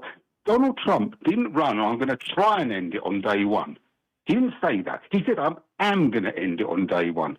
That's a really good point. He didn't say, I'm going to try. He said he was going to end the war in 24 hours, just like when he ran for president the first time. He said, I'm going to build a wall, and Mexico's going to pay for it. He said he was going to hire a special prosecutor to go after Hillary Clinton. He said, no tax on tips. Every promise that this guy makes, for the most part, is unfulfilled in every avenue. And I'm not saying every politician, every promise is made, But the bottom line is he knew that he wasn't able to do this. He said he would pick up the phone and call Vladimir Putin and the war would be over before he even got into office. And Vladimir Putin is playing him. Bibi is playing him. Iran is playing him. The president of the United States is getting played around the world. He's everybody's useful idiot, Brian. He's everybody's useful idiot. Anybody who wants to take advantage, they can have an American president in their pocket just by saying he's handsome. Right. Yeah, you're right. Unfortunately, Paul, the easiest guy to buy in the world. Unfortunately, Paul, I think you're right. People can call me handsome, but that doesn't mean I'm going to bomb their enemies. So anyway, Paul, I appreciate your call. You're moderately good, Brian. You're moderately good looking, Brian. So can you send me $100? You got it. Maybe I will do that. Your check is in the mail. Is that UK or Canadian money? Anyway, Paul, I appreciate the call, my friend. Thank you very much. I'd rather send Paul $100 than buy some Trump trading cards. I'll say that. Herenuga says, I support what Joe Walsh said, assuming U.S. bases were evacuated upon notice. Maybe the uranium was extracted before strikes to avoid radiation spreading. Well, I can tell you that according to the New York Times and other outlets, that there was no uranium there, and this did not, suspend or hurt Iran's nuclear capabilities, if in fact there are. 702-221-7283. Let's go to Terry. Terry is next on PTL. What's going on, Terry? Hey, good afternoon, Brian. I just wanted to tell you that I think J.D. Vance, Tim Scott, Joni Ernst, and David, who was just on, need to do their homework. Go and look for through Google on the best description of the word war. And I think they might learn something if they would go and do that. Secondly, I'm bringing up a topic from yesterday when William called in and talked about Kamala's qualifications to be a president. I don't know if you realize this or not, but in February of 2022, she went to Munich to meet with Zelensky to let him know that there was an imminent danger that Putin was going to invade their country. Now, would you give somebody a job like that to do if she wasn't qualified to be, to do it? Well, I'll even That's a pretty big deal. I'll even take it a step further. I agree. Tulsi Gabbard, under oath 2 months ago, said that they didn't have reason to believe that Iran was furthering their nuclear capabilities. We've been listening for 30 years. Oh, they got nuclear capabilities. What changed in the last 2 months? I'll tell you what changed in the last 2 months. Donald Trump was played by Bibi. That's exactly what happened. Donald Trump was played. He wanted to be, quote, in on the action. And now we are. And because of that, we are now in harm's way. We are getting threatened by Iran. I believe there are terrorist cells in this country. And for what? So we could have some sort of failed attempt at getting Iran's, nuclear capabilities and their uranium, which we have learned through the Wall Street Journal or the New York Times and others, that is not true. During this ceasefire right now, as we speak, we've also learned that Israel has intercepted 2 drones. It says were most likely from Iran, which would also lead you to believe that Iran has broken the ceasefire as well, which didn't surprise me. I've told you that would happen, but we're still supposed to congratulate Donald Trump for a ceasefire that was broken, it appears, by both sides now. Oh, it's just ridiculous. He's trying to make himself look bold and brave, and that he's a hero, and he's not. I mean, he's definitely not. No, he's certainly not a hero. I agree with you there, my dear, and I do appreciate the call. 702-221-7283, the number to call. Let's go to Brett. Brett is next on PTL. What's up, Brett? Hey, what's up, Brian? I mean, we spoke the other day about this when it first happened that Trump was going to say that claim victory and that I lost my train of thought. I'm sorry, Brian. That's okay. Take your time. Yeah. No, what's the most aggravating about this situation is I watch the news and I see the media just constantly just coddle this guy, and they never call out any of the nonsense, and it's completely frustrating because, I mean, even today, like what president in our lifetime has ever used the F word on live TV? I mean, listen, it's one of many issues. That's one of the least important for me. But I will agree with you. I was telling a friend today on the way to work how presidential that he makes that statement using the F word to describe Iran and Israel. Boy, that'll really make the situation better, won't it? That's just this frustration. it's just frustration because everybody's not on board with this. Yeah. And as far as knowing what they have and what we got, I don't know what the intel is or what how these experts actually know what we got. Donald Trump definitely has a plan, though. This is his plan from earlier today. They don't know what the they're doing. There you go. That's our president of the United States. That's our president right there. Yeah, that's our president. I appreciate the phone call, my friend. 702-221-7283 is the number to call. Let's go to Ed. Ed is next. What's up, Ed? I appreciate the phone call, my friend. Hi, Ed. Go right ahead. 7283. Ed, you have to lower your radio. Is Ed? Ed. Hey, Brian. Hey. Ed from Ohio here. What's going on, Ed? Pollock, David Pollock. Yes. Every time you give him a fact like we're not at war. Well, Trump brought peace to the Middle East. No, he didn't. You say we're not at war with Iran. It was a strategic strike. And he gaslights and says, no. Well, listen, Iran's at war with us right now. I want to bet you. Well, it's a pretty simple argument that I try to make to these MAGA Republicans when they say we're not at war. I say, well, what if somebody did this to our country? Would you not call that an act of war? It's a very simple question. Obviously, if somebody bombed some of our facilities, we would consider it an act of war. Why is it not an act of war when America does it to another country? Well, every fact that you give MAGA, these people, they give you some over-the-top, outrageous rationalization, and they never accept the fact that, Trump's an idiot. I mean, he's gotten us into more trouble. He's not bringing peace to the Middle East. He's been played by Netanyahu. He's been played by Putin. He gets played by everybody on a daily basis. How are you supposed to take these people serious? Well, you can't. And, when you look at every day that goes by and you look at how incompetent Donald Trump is and how he's embarrassing the nation on a daily basis, you're right. Vladimir Putin has clearly played him. So has Benjamin Netanyahu. We know that for a fact, my friend. And it's going to continue. The world is laughing at us, and Donald Trump is being played. I appreciate your phone call. Let's go to Al. Al is next up on PTL. Hello, Al. Hey, Brian, thanks for taking my call. I'm going to say something that's going to be a little crazy, but I personally think Iran is the closest thing we've had to Nazi Germany since Nazi Germany. They're definitely exporting terrorism. I mean, that since this regime. Now, keep in mind that Germany is still there. We took out the Nazi regime. And I do believe that this regime in Iran has to be taken out. And I think that maybe we should go to war with them and just take them out. A lot of the Iranian people want these people out. And Iran should be using their oil and their natural resources to make their country a strong economic force and better for their people. Okay, so with that being said, what would you say about Donald Trump, who campaigned on he would be a peace president and a no-war president?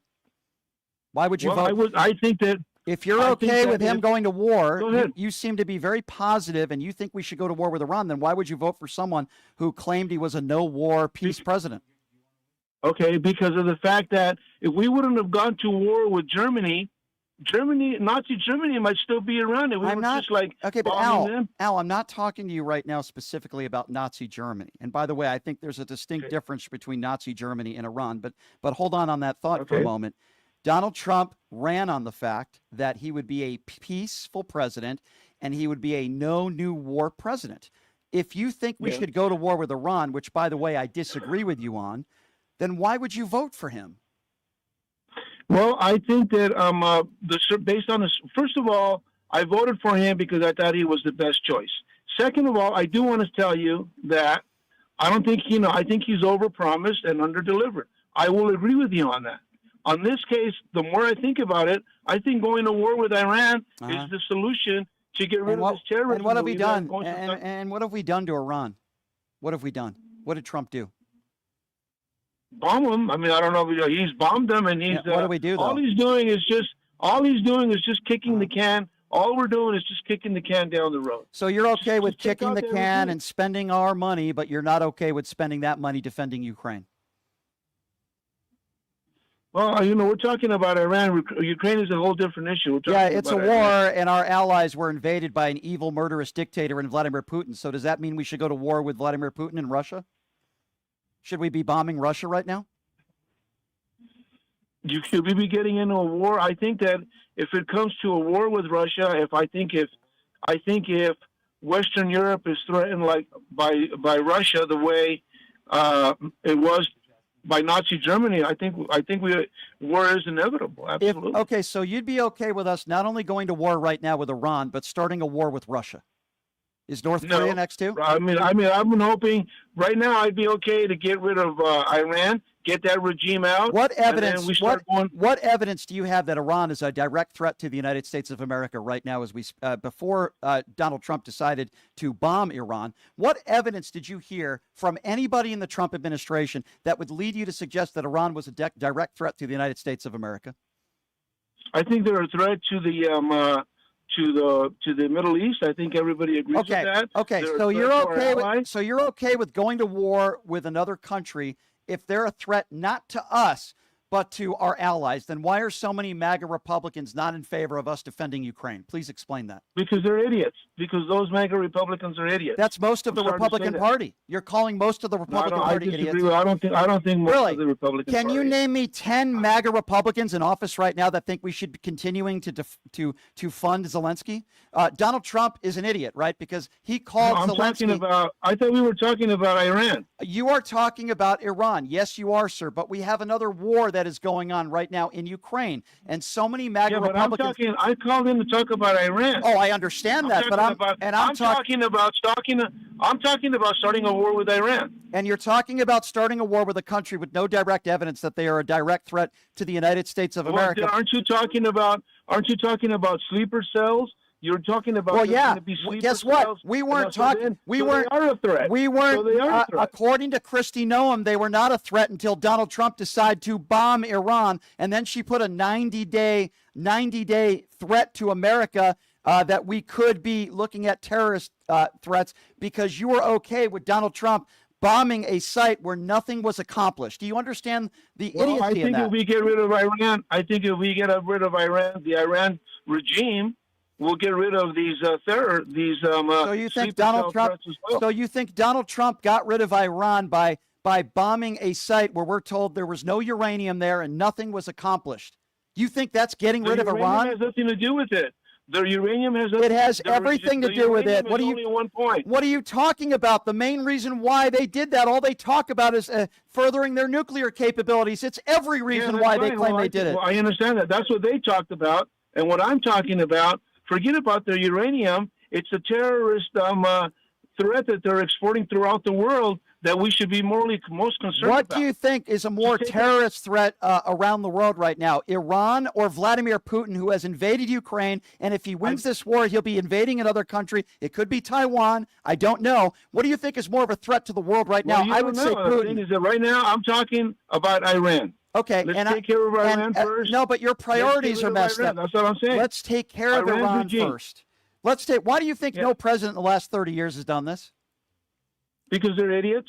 So every president is an idiot, but Donald Trump is not the idiot. Is that what you're claiming? Yeah, because you said all the presidents in the last 40 years. Gotcha. So the guy who was bragging, all the last 40, now. Okay, I think Ronald Reagan. Okay. Why did Ronald Reagan take out Russia? Every other president is an idiot. But the guy who's every other president. Hold on. Every other president after Ronald Reagan is an idiot. Got you. But the guy who's not an idiot is the guy who wanted a Nobel Peace Prize, who was bragging about a ceasefire. And literally a few hours later, Israel broke the ceasefire. Now we're learning that most likely Iran broke the ceasefire. The guy who's not the idiot is the guy who doesn't listen to our own intelligence and listens to Bibi's intelligence in Israel the same way that George W. Bush did and got us into an ill-advised war. But you're saying Donald Trump is not the idiot, but every other president in the last 30 years is for not getting us into a war with Iran. Let me tell you something else. You know, as one of your other callers very astutely pointed out, when we went to war with Iraq and we got that regime out, Iraq is now not a threat. So we got rid of that regime, and now we got to do the same thing to Iran. Wait, hold on. So you're saying I would support that. You're saying you supported the war in Iraq? I say that I support the guy's comment that he made a good point that if we wouldn't have went to war with Iraq, we might have Iraq and Iran right now promoting so first terrorism of all, throughout let the me world. just give you some facts. We were told that there were weapons of mass destruction by George W. Bush and his administration and the Israeli government. That was not a fact. That was a lie. We found Saddam Hussein in a hole in the ground with a pellet gun and a candy bar. Hundreds of thousands of innocent Iraqis died. Thousands of our own troops died. And for you to support or even for a moment say that it was a good thing that we went to war in Iraq is unbelievable that you would make a statement like that. With all due respect, Al, you sound like a warmonger. You really do. Well, maybe that's a possibility, but sometimes, if the threat is big enough, we got to. Al, do you have any kids? Do you have any kids that are going to be deployed? No. You don't. I understand. And what does that have anything? It what has does that have everything. anything to do It with has everything to do with it, because if you were a parent that had kids that were for our military and you were totally okay with them going to war with Iran, then that might be a different circumstance. But you see, Al, you don't have those kids, do you? Just like you probably don't have kids that are transgender, but you probably don't like transgenders. You probably don't have kids that are gay. You go after the gay community, and you can laugh until the cows come home. But what would you say to those parents out there that do have kids that are in the military and they don't want their kids going to another ill-advised war? What would you say to them? Because you don't have kids. Yeah, and by the way, that's a good point. That's a good point. I didn't think about that. My point is that most likely wars today are not going to be fought with that many people going out there. It's not going to be a conventional war. What are you talking about? You don't know what you're talking. You don't know what type of war this is going to be. The fact of the matter is, Lindsey Graham, the Donald Trump.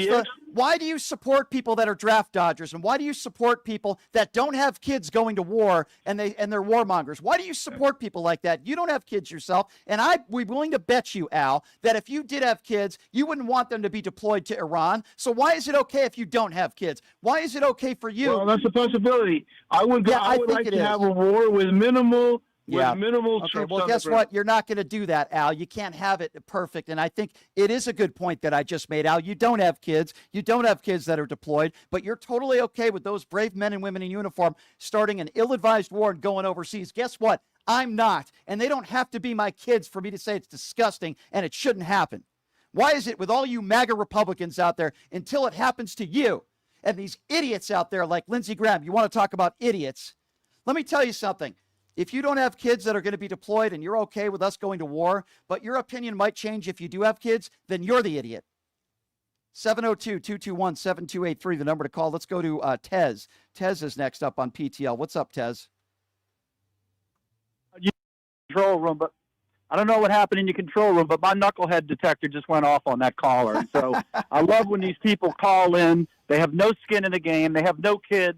They want to go to war. They don't realize you're going to have to occupy a country. We don't need any of that shit. Our history shows that would be a major mistake. I can't believe these people are calling to your show. Why is it until it happens to them? Why is it when I have David on the show and he tries to give me a little history lesson of why he's so close to Israel, that it's okay we defend Israel, but because he doesn't have family members in Ukraine? I mean, it's such an absurd and selfish argument, and I can't understand it either. It's so ridiculous. No, and I know you've seen those film reels. When Bibi first said that the Iranians were going to build the bomb, his hair was black. That's how long ago it started. And it continued to this day. And we got sucked in. Trump got played. He wanted a picture of himself in the war room wearing his stupid hat, looking like he's in control. And then he barks out a bunch of orders on the AirPad this morning, like as if he's in the boardroom of The Apprentice, and all these world leaders are just going to bow to his whims. He's such a loser. He is. That's, for years at Mar-a-Lago, every room he walked into, he demands people get up and give him a round of applause. He's a sick, mentally ill man, and unfortunately, he's being played by world leaders everywhere, including Benjamin Netanyahu and Vladimir Putin, and it's going to continue. I'm going to add President Xi to that list as well. It wouldn't be a show without the MAGA destroyer, so why don't we go to Darlene? Darlene is next up on PTL. Hey, Darlene, what's going on? Hey, Brian. Oh, my God. Is this Dumb Men Day? Because let me tell you, you got some real winners on here today. David, let me tell you something. Brian slayed you, okay? There wasn't even no competition because Brian tells the truth. You don't. And I already can see what you try to do. You come on here that you think the louder you get and the more yakking you get, that everything, we're all going to believe what you say. Well, your wit is up. You're an idiot. And as far as Gary goes, and Al, and all the other little idiots in there, all of you guys got Trump to Layfield syndrome. And I had to say it, Brian. We have to, Darlene, we have to hashtag that. I should patent that. Trump fellatio I'm syndrome. telling you. Gonna have to make a shirt for that, Darlene. Hey, I appreciate your call, Darlene. It's always good to hear from you. Let's go to Lucky Dragon. Luck Dragon next up on PTL. What's up, Luck Dragon? Hey, what's up? Hey, what's on your mind? Okay, so just want to leave everybody with a joke. Knock, knock. Who's there? Sorry, you know what? My phone is messed up. My bad, dude. Do you still have that knock knock joke available or no? Yeah, knock, knock. Knock knock. Who's there? Netanyahu. Netanyahu who? Isn't that fun to say? Say it 3 times. Netanyahu who? BB. It's really fun. I appreciate that. Thank you, Lucky Dragon. I appreciate that. Netanyahu who? 702-221-7283. So stupid, it's funny. It's so stupid, it's funny, ladies and gentlemen. So we're covering, obviously, the breaking news. The New York Times is reporting, including other outlets that are credible outlets, that this did not hurt Iran's nuclear capabilities. We are hearing best case scenario, it might have set them back 1 or 2 months. Was that worth getting us into an ill-advised war? In my personal opinion, I would say absolutely not. We are learning that this ceasefire that Donald Trump wanted to take all this credit for, by the way, wanted to take all this credit for, and then Israel decides to break the ceasefire and Iran breaks the ceasefire. Caroline Levitt put out a statement, says this alleged assessment is flat out wrong. It was classified as top secret, but was still leaked to CNN by an anonymous low-level loser in the intelligence community. The leaking of this alleged assessment is a clear attempt to demean President Trump. So Caroline Levitt trying to come up with some sort of damage control here. And what they always do, including the lying bitch, Caroline Levitt, is attack members of the media. And that's what she's doing, even though we're learning that this source is very credible. Very credible. Shelley on the YouTube Super Chat says, Brian the David Slayer. I appreciate that. Who are we going to next here? Let's go to Rose. Rose is next on PTL. What's up, Rose? Have you read the Lev Parnas Substack letter? I have not. You should look at it. It's really interesting. He details exactly why Trump. It details how he. Lower your radio if you can, my dear, because that'll confuse you. I'm sorry. I didn't realize they still had it on. That's okay. Go ahead. Yeah, he details it on Substack. I just read it. It's kind of really interesting. You have to go read it. Well, I'll definitely check it out. There's a lot of Substacks that I do read. Ron Filipkowski from Midas Touch is certainly one of them.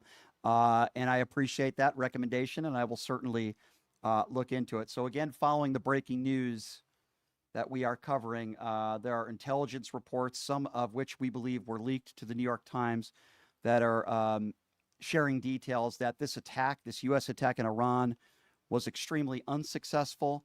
At a minimum, maybe set back Iran 1 to 2 months. Trump, we are learning in reports as well, raised his voice to Netanyahu and demanded stopping the attacks because, as we know, this ceasefire was broken. So that is the latest breaking news that we're learning right now. And, of course, damage control by Caroline the Lying Bitch Levitt. Kathy on the YouTube Super Chat says, as Stormy Daniels said it, not the first time he failed to get it up and going. That's a good one there, Kathy. I agree with you. I think everyone on their lunch break probably lost their appetite, but that's okay. Do we have Donald Trump on the line? I don't know. Donald Trump. Wow, breaking news, ladies and gentlemen. It's not John D. Domenico, our world-class Donald Trump impersonator. Donald Trump does have a plan, ladies and gentlemen. Listen, everything's going to be okay. They don't know what the they're doing. Well, Mr. President, are you talking about your own administration? What would you say about your own administration, Mr. President? They don't know what the they're doing. Well, I would agree with you, Mr. President, on that one. I completely agree with you. They don't. They don't know what they're doing. You don't know what you're doing. The world is on fire. The war in Ukraine is at a level 10 right now. We have a 90-day terrorist watch with our own country that Kristi Noem put in place. Israel and Iran has broken the ceasefire that you were bragging about last night. So, yes, Mr. President. They don't know what the they're doing. Yes, I agree. You don't. You don't. Just instead of they, you. Donald Trump has been played. He's been played by Benjamin Netanyahu. He's been played by Iran. He's been played by Vladimir Putin. He's been played by President Xi. What more is it going to take for all of you to realize that the real person that doesn't know what they're doing is this guy? They don't know what the they're doing. Yes, that is absolutely correct. Very presidential, sir. Thank you so much. We are going to continue to monitor the situation in Iran and in Israel. They don't know what the they're doing. It is fun to listen to this man because you could hear the frustration in his voice. Tomorrow on the program, he's going to be co-hosting with me as he always does every Wednesday, of course. He is a former lieutenant, and he has worked in North Las Vegas as a police officer, Leonard Cardinal. They don't know what the they're doing. Yes, Leonard knows what he's doing, though. Leonard absolutely knows what he is doing. I do thank David Pollock for coming on. They don't know what the they're doing. And also Joe Walsh. That's the best drop ever, by the way. I think Lumpy Pillows might be a close second. But Joe Walsh, former presidential candidate, we do appreciate him joining us as well. We will see you guys tomorrow. Same time, same place. Have a great day, everybody. Hey, everybody, are you struggling to find a pizza place that reminds you of Brooklyn? That true blue New York style pie? Well, worry no more. Stallone's Italian Eatery Pizza is a knockout. We're located at 467 East Silverado Ranch Boulevard, just off of Premier Road.